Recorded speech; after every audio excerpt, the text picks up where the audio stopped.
So let's come to the second pillar of Horizon 2020, and this is called excellent science.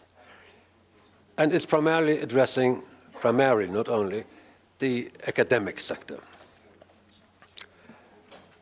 What the Commission says about the excellent science is that activities under this pillar aim to reinforce and extend the excellence of the Union's science base and to consolidate the European research area in order to make the Union's research and innovation system more competitive on global scale. You remember I mentioned this right at the beginning. So it is about science and the European science base. And within this pillar, we have 4 different sub-pillars or activities. One has this fairly generic name, European Research Council, which doesn't mean anything in itself, but I'll tell you what it is. We have the Future and Emerging Technologies. I briefly mentioned them this morning. We have the Marie Sklodowska-Curie Actions, Mobility of Researchers, and finally, research infrastructures, including e-infrastructures. So these are topic areas that come under the scientific umbrella. The European Research Council, which is a council established by the European Commission, so it's a second body, supports frontier research, cross-disciplinary proposals, and pioneering ideas in new and emerging fields which introduce unconventional and innovative approaches. Sounds very interesting and very promising, of course. The ERC's mission is to encourage the highest quality research in Europe through competitive funding and to support investigator-driven frontier research across all fields of research on the basis of scientific excellence. So there's a lot of research in here, a lot of science, a lot of excellence. You already see when you read this that this is highly competitive. So what the Research Council does primarily, they give grants for different types of researcher. And when I say to researcher, these grants are grants to researchers at university. So we're not talking about consortia here. We talk about individual researchers. And there are starting grants for young, early career top researchers. It's always top by definition, of course. Between 2 and 7 years after the PhD, up to €1.5 million for a period over 5 years. This is to build up research groups and so on, consolidate their research activities in their department. The consolidator grants for already independent, excellent researchers 7 to 12 years after PhD. So we talked about senior ones. Up to €2 million for a period of 5 years. Again, building up, consolidating research groups in specific areas. And then we have the advanced grants for senior research leaders with significant research achievements in the last 10 years, and this is up to €2.5 million. So these are grants. I'm not going into very much detail here, but these are grants really to consolidate and to starting grants, of course, to start research group development at a university department. So it's not for a private researcher, it must be for a researcher embedded within a university or research institute. And then finally, there's the ERC proof of concept grants for ERC grant holders, so people who already have a grant, who want to check the market and or innovation potential of research results from their ERC projects. And this is up to €150,000 for a period of 12 months. So as I said in the beginning, while we're talking here about science, and this is real science, scientific research, there is still the innovation element in here.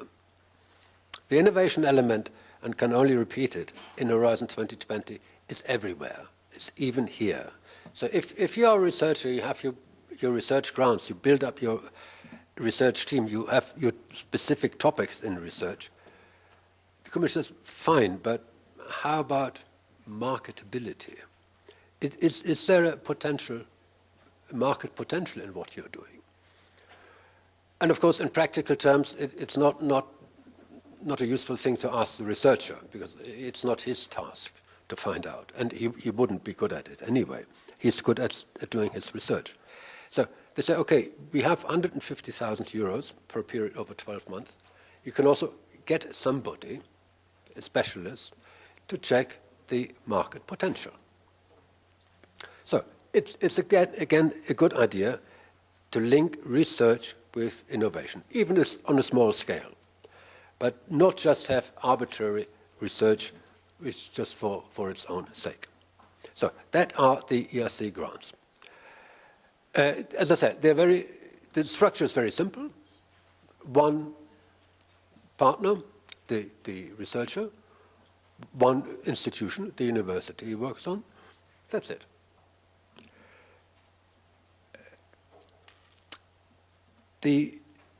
And of course, they are fairly easy to apply for. The proposal is relatively simple. That doesn't mean it's easy to get. On the contrary, it's very difficult to get. And here the Commission also, interestingly, puts a sort of second barrier on it. You can say as a researcher, okay, I mean, 20 pages, easily written. I submit. Okay, I fail, no problem. There's so many calls. I submit next year or later on this year again. I get some comments, I change a bit, and maybe if I do this 3 or 4 times, I'll get it. The Commission says no. If you submit and you are under a certain level, you're not allowed to submit again within the next 2 years.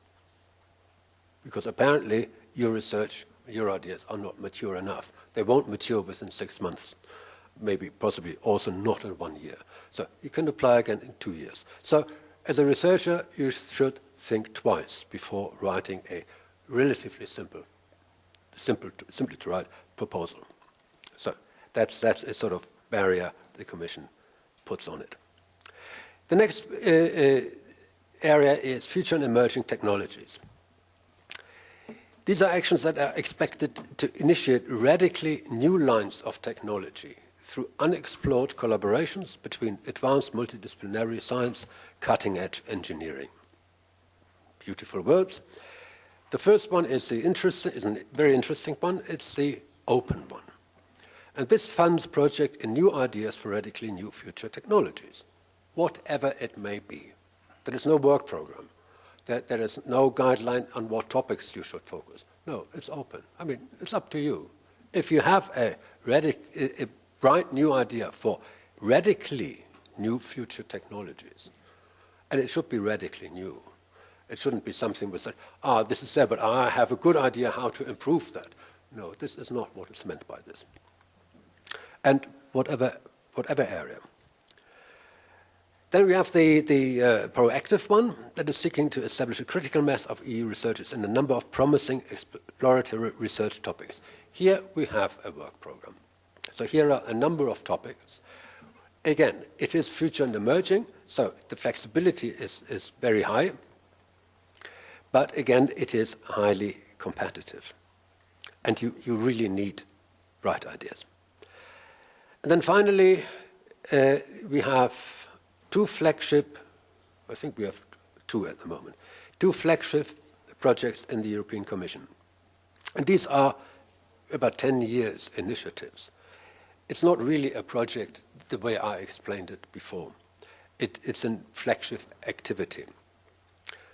I think each one has about a 1 billion funding over 10 years. It's a sort of very dynamic sort of consortium. It's not a fixed consortium. And partners enter it, leave it after a certain time. And these are on 2 specific topics. The one is the Human Brain Project, which has been running, I think, for 7, 8 years now. And the other one is for developing new materials for the future, the Graphene Project, also running for many years. So there are occasionally calls for participation in one of these or both flagships. The Commission is currently discussing a new flagship about quantum computing. This probably comes out next year. It'll also be a very big one over, I guess, 10 years. So they are much more open projects, but they are very much focused on these 2 at the moment topic areas. So this is future and emerging technologies. Then we have the third one is research infrastructures. And there are three types of activities here. One is the development of new world-class research infrastructures. Support will be provided for the implementation, operation of research infrastructures listed in this specific roadmap that is quoted here. Of course, if we do research, we need research infrastructures. Research infrastructures are big. We look at the biggest one we have in Europe, the CERN in Switzerland. It's a huge one. That's a research infrastructure. Anybody who wants to do research on that level will do it there, making use of that infrastructure. There are, of course, different other research infrastructures on a national basis, and here the aim is to optimize the use of the national facilities by integrating them into networks and opening the doors to all European researchers. This is, in a sense, a continuity of the so-called integrating activities under FP7, if you're familiar with those. And the third one is a bit more specific: support further deployment and development of ICT-based e-infrastructures, which are essential to enable access to distant resources, remote collaboration, and massive data processing in all scientific fields. This last one is primarily for high-performance computing. There are a few high-performance computing centers in Europe, and they're really sort of massive computers there. But the point here is to make them more open, and in particularly also to open the use of this high performance to SMEs, with not extraordinary costs, but on a reasonable basis, provided, of course, there is the communication infrastructure between the SME and one of these centers. So this is basically research infrastructure. If you're interested in that, we can go to more detail. You can also check the work programs. There's a lot of documentation about this, and there are occasional calls for that also. And then we have another very big one and very important part is the Marie Sklodowska-Curie actions. This is primarily for mobility of researchers. And here they provide grants for all stages of researchers' careers. So it's mobility and career development. Be they doctoral candidates or highly experienced researchers, and encourage transnational, intersectoral, and interdisciplinary mobility. I'll say more about this in a minute because it's a highly interesting program. They enable research-focused organizations, universities, research centers, and companies to host talented foreign researchers and to create strategic partnerships with the leading institutions worldwide. So here we have a combination, some of the activities, between universities, research centers, and the private sector. There's a specific part within this program that addresses this, the interlinking with companies.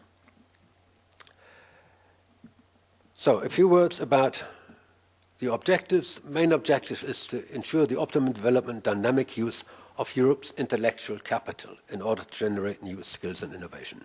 So you see, there's a different focus. So far, we focused on either technologies, on technology applications in the societal challenges, but the focus was on the technology side. Here, the focus is on the intellectual capital. Here, the focus is on the researchers, how to develop their career, help them into career development, and generate the new skills and innovation, of course, again, innovation. This is done through, for example, training, encourage new creative types of training, identify excellent talents in research and innovation in international competition, and make the best researchers in Europe and the world work together across country sectors and disciplines. Of course, the researchers work on something. They do research on specific areas, topics. But here the focus is not the topic area they're dealing with, but the way they work together. And you see it in the types of funding this provides. You see also this difference. And in the end, the idea is to create a whole new mindset in Europe, crucial for entrepreneurship and innovation. And here you are back to the innovation. As I'm always saying, you do all this not only, but for entrepreneurship and innovation. So, good, very nice words. A look at, I'm still waiting for a good overview of Horizon 2020 so far, but this is just to give you an idea about what happened in FP7. We had the same program in FP7, it was called differently. The topic areas that are dealt with in Marie Curie are slightly different to the ones we looked at in the pillars in Horizon 2020 and the other ones. Here you have topics like life science, information science, and engineering. Engineering is not a topic you will find anywhere else in Horizon. Physics, environmental geosciences, chemistry, social science and humanities. Well, you find that also in the societal challenges. Mathematics doesn't exist in the rest. Economics, okay, small, and certain co-funding activities. And this gives you a picture of the distribution in FP7. And you can see that this was very successful. 60,000 researchers were financed since the creation of the Marie Curie actions, and this is in FP7. More than 10,000 PhD students were supported in FP7 through these activities. The researchers coming from all over the world to work together, 130 nationalities, which is quite something. This is far beyond Europe. Marie Curie host organizations in more than 80 countries. This also shows you that the host organizations where the researchers come to and work don't have to be in Europe. We don't have 80 countries in Europe. They can be anywhere in the world. 46% of the researchers coming to EU from industrialized countries stay in Europe after the end of their fellowship. This is quite a high number. This is, of course, seen from a European point of view. Very good. We get excellent researchers from other countries. The other countries may have a different view on that because they lose their researchers. But we gain. And this is a European program, so is it fine? And 38% women participated in FP7 Marie Curie, which is close to the 40% target. And I'm sure that in Horizon 2020, this 40% target will be reached. But 38% women in these activities, I think, is already excellent. So this is the past. And you can assume similar figures for the future. I briefly give you an overview of the 4 different types of actions that are defined in Marie Curie. The first one is called the Innovative Training Networks. These are meant for support of doctoral and early stage training, European training networks, European industrial doctorates, European joint doctorates. These are usually fairly big projects in terms of budget, also in terms of participants. They are training networks. What these projects do once they get started, they advertise for researchers to be trained. So they train quite a lot of researchers, but this is one of the activities in a running project. So it's not, they don't have to be within the project right at the beginning. You have a network of universities, you have a program, of course, what training you want to do, and then you advertise and you get researchers. They get paid for it, but it's handled by the project itself, by this training network. You have so-called individual fellowships. The individual fellowships are meant for support of experienced researchers for international and intersectoral mobility. Now we have European fellowships, we have global fellowships. The principle is the same. In the one case, it's amongst Europeans. In the other case, it's global, meaning Europe and third countries. And you have a dedicated support for career restart and reintegration. This is a very popular thing, and I'll show you later on the figures for Turkey. Turkey has been quite successful in individual fellowships. It is meant for individual researchers. Say you're a researcher at a university here in Erzurum, Atatürk University. You have some good contacts with Europe. You know some researchers from your field. You're working on similar fields. So why not let me come to your place in UK and France and work with you on the same topic for the next 2 or 3 years. I mean, not for a week or two, for long term. So you could apply for an individual fellowship together with your host organization, with your contact in that country.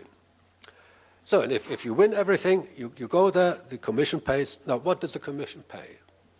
The Commission pays all the costs related to your visit there. That means the travel, you get a monthly, you get a salary, of course you have to live there. And if you're in an expensive country, some countries are pretty expensive, you get a higher salary. If you're in a country that's low-cost country, you get less. So it's adapted to the living standards. You have to do, of course, some decent research there. So you have in your application, in your proposal, you have to have a research program. You have to say what you want to do. And only if that is good, the Commission says, fine. We accept. We're not funding your research. So we're funding your stay there. So it's not like another project where I say, okay, I need so and so many person months to do this part of my project, and so and so for that one. No, it's not like that. It is really for going there and giving you a salary to live there and work there. You have to write your reports and so on. So that is the idea. You can say, fine, let's do that. Then you think, oh, and after 3 years I come back to my university. Will I get my same job? I can ask my professor here, but he'll say, well, I mean, if you're 3 years away, we'll probably take you, but we can't give you any guarantee. I mean, 3 years is a long time. You'll be out. So you say, well, this is a risk. When I come back to my home country, I don't have a job.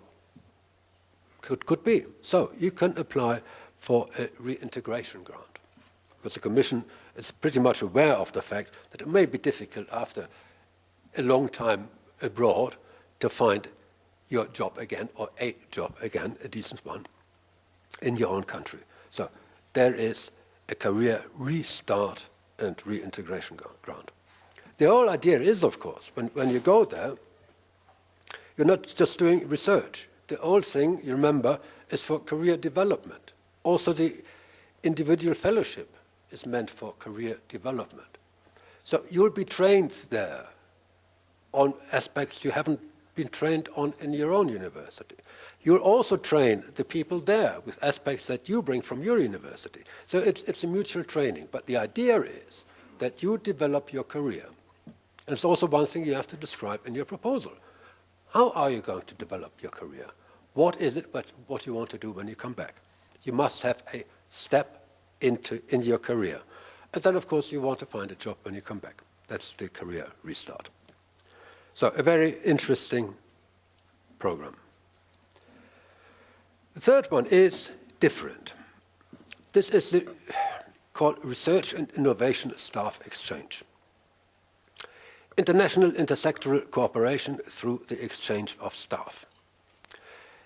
And here you have to have different sectors. When it's at intersector, that means one sector is the academic sector, the other sector is the private sector. So you get together with, let's say, 3 or 4 organizations from different countries. Some of them are private sector, and some of them are universities. And there's some very intricate rules saying how many and so on. But the principle is this. You mix in your consortium the SMEs, or private sector, and the universities. Now, what you do now, and again, you work on similar or same areas. So technologically, you are very closely related. Now, what you do in this project, you exchange staff, meaning you send, if you're a private company, you send 1 or 2 of your, let's say, software developers to your partner university in, let's say, UK. And they work there for half a year, and then they come back, and then later on they go again. And at the same time, that university sends 1 or 2 of their researchers to your company. Now, your company suddenly has some academic researchers. So what do I do with academic researchers? Well, for the academic researchers, the point is they learn what the life is in the private sector. It's very different. The way you address your problems is different. The perspectives you have when you develop something are different than university. And your own software developers now suddenly sitting at universities, again, their way of looking at things, their perspectives in research is very different to a private company. So they learn. And this is the main idea. Both sides learn. They learn how the different sectors operate. Again, to increase their career chances. Because if you're aware of both sectors, I mean, you have better chances for your future career. Of course, again, like in all other Marie Curie projects, you have to work on a specific application during this RISE project. Again, you have to define that, you have to make clear that this is innovative, the usual thing, but the Commission does not pay the research work, it pays, again, the cost for exchanging the staff. It's an interesting idea, and it also already existed in FP7, and it is, again, popular. It's not very easy, but I think it's very interesting for both sides. And then you have a fourth one. I'm not going into detail here. This is a co-funding of regional, national, international programs. This is more addressing the administrative side, agencies, development of new programs. So it's not addressing the individual researchers, but providing a future framework for fellowship programs, for doctoral programs, joint programs for joint doctorates, and so on. What is important always in Marie Curie, if you ever consider that, is the differentiation between early-stage researchers and experienced researchers. Whenever you read calls, they either talk about the ESR or the ER, so early stage or experienced. And this is the definition. It's not a very simple definition. But in early-stage researchers, at the first time of recruitment by the host organization, that means when you start your RISE project, your Marie Curie project, be in the first 4 years of their research careers, so they're early stage, and are not yet doctor, so it's before the doctoral degree.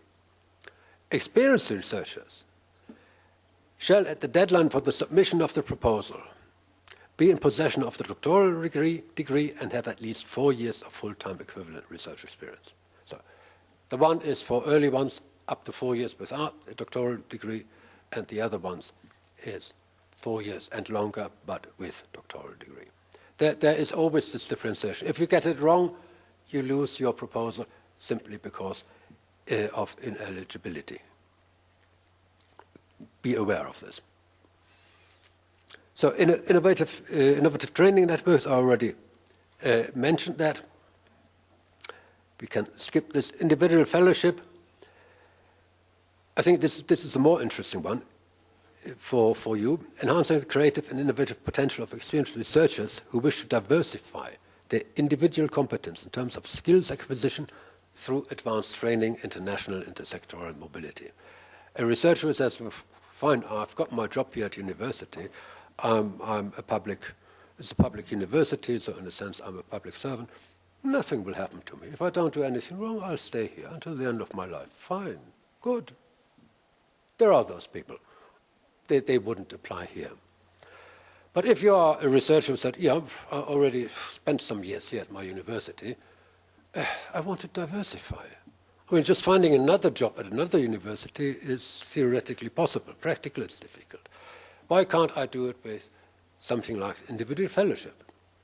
Go to another country, have some advanced training there, get international experience, intersectoral mobility, and so on.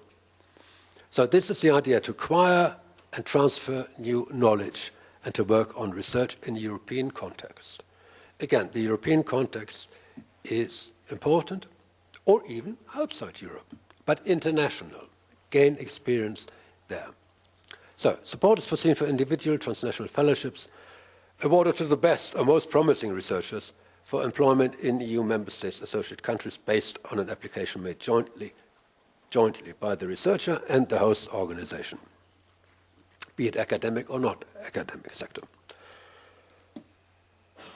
Now, the RISE, I already told you about the RISE.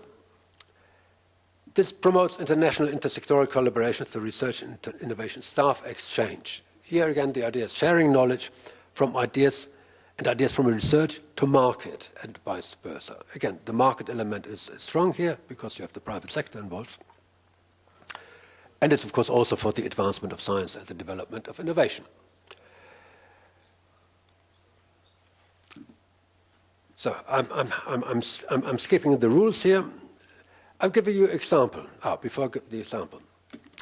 I had on one of the other trainings we had, I gave the example of, let's say, there is a researcher who says, look, I'm working in textiles.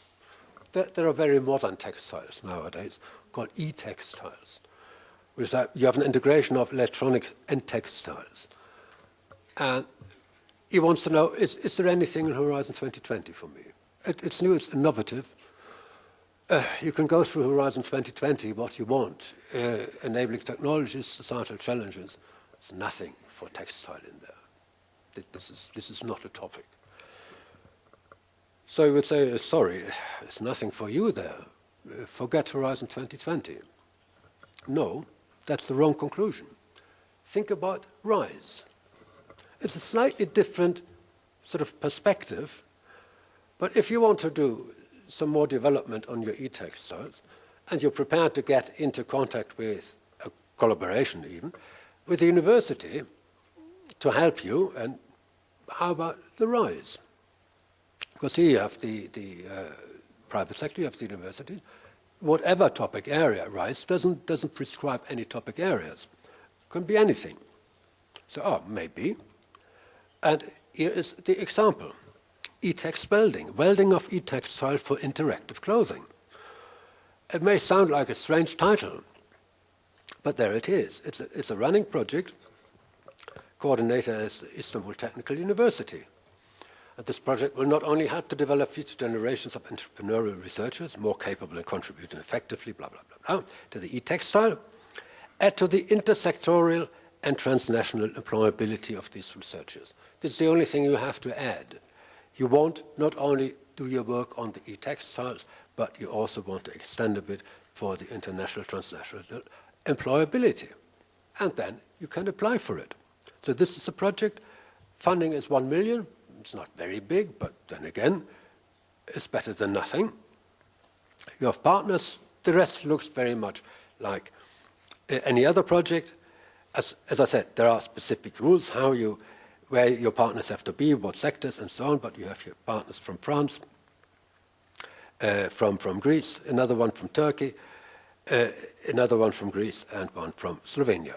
So this is a good opportunity if you want to do something that is not in the main Horizon 2020, a very specific topic area, and you combine your idea or your intention to develop something like this one, welding of e-textile, with the perspective of intersectorial transnational employability of your people, then the RISE program is the ideal for you.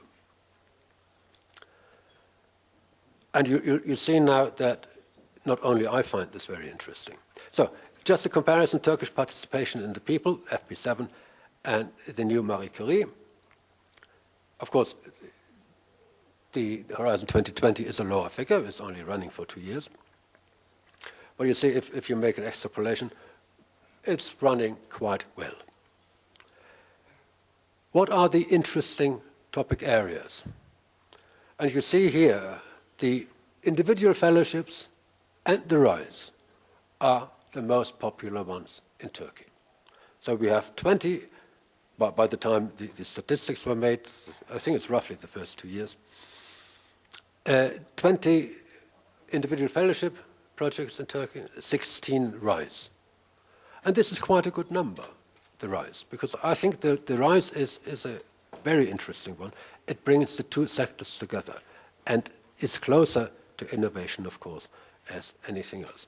And then the ITN, the Innovative Training Networks, there are only two, but these are much more difficult. They are big projects. So these are multi-partner projects with many partners.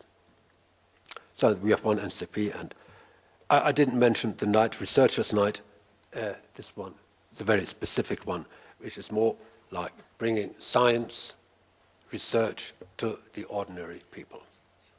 These are sort of festivities, science festivals, you can call them, where you go to the public and try to explain to the public what is the research you're doing.